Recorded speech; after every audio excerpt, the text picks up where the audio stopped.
One theme that'll arise this year in physics is that there's more than one way to do things.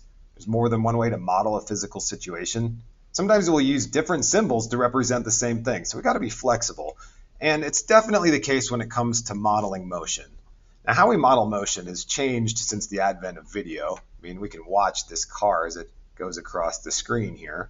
But the challenge you're going to into as a physics student is, of course, a lot of the work that you need to do is on paper, and we can't really put a video on paper. So how can we represent motion when we have still paper to work with? Well, one way we can do that is creating what's called a motion diagram. And here we show successive drawings of the car to represent its position over the passage of equal increments of time. So maybe call it a second. So we know that this car is going over, or its position is changing as time goes by. Now, this is a nice way to represent motion, but it's a little tedious and takes a lot of time, and we don't have the luxury of that all the time, unfortunately. So one way we can take the same idea and make it much more boiled down and quickly is creating what's called a dot diagram. Okay, here we're just using a dot to represent the car, and that's going to be much quicker. Okay, now this tells us a fair amount of information. It looks like not only is the car moving over time, but it's doing equal increments of displacement or change in position over those equal amounts of time, and that tells us more. But we could do even better, because really right now we don't know if this is like a toy car going really, really slow, or a full-size car going slow, or a full-size car going fast. We don't really have anything to compare it to because we have no numerical nature to this. So maybe the next thing we might do is add to our dot diagram a numerical scale. And now we can see that this is going 5 units, call it 5 meters, for every 1 second that goes by. Okay, and we could take that numerical idea and just strictly represent this motion numerically in a data table, of course. Here we're seeing it's covering, looks like its position's changing by 5 for every 1 second that goes by. That tells us something else as well. Okay, of course, the combination of the visual and numerical could also be represented in a good old graph. So here we have both. We're going to create graphs of this position and velocity as time goes by. And if we went back to our data table and plotted that, we'd get something that looked like this. There we go. And for our velocity versus time graph, it would look something like that. Now, I made this a little bit messy. That's because some of the data sets we'll get throughout the year will be messier than the very clean numbers that we use in this example. But still, we could fit a line to this trend and recognize that that trend is an indication of how fast that car is going. And we can fit a line to this graph over here, and that's an indication that the velocity of this car is not changing during our observed time. Okay? And then finally, another way we could represent motion is by using an equation.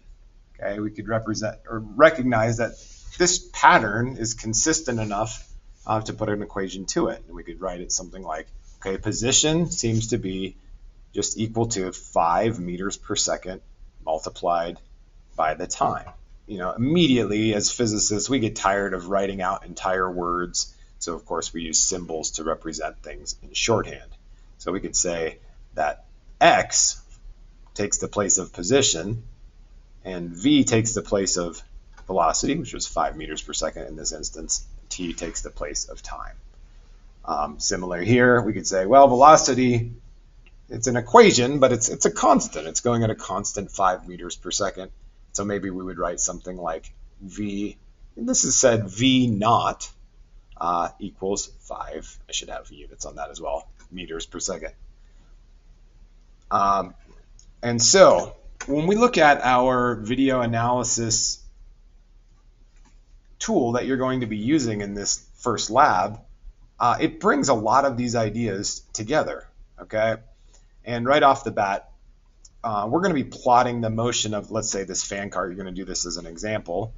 And by picking some position on the fan car, probably that yellow is pretty good, and repeatedly marking that spot with dots, and this will produce a dot diagram.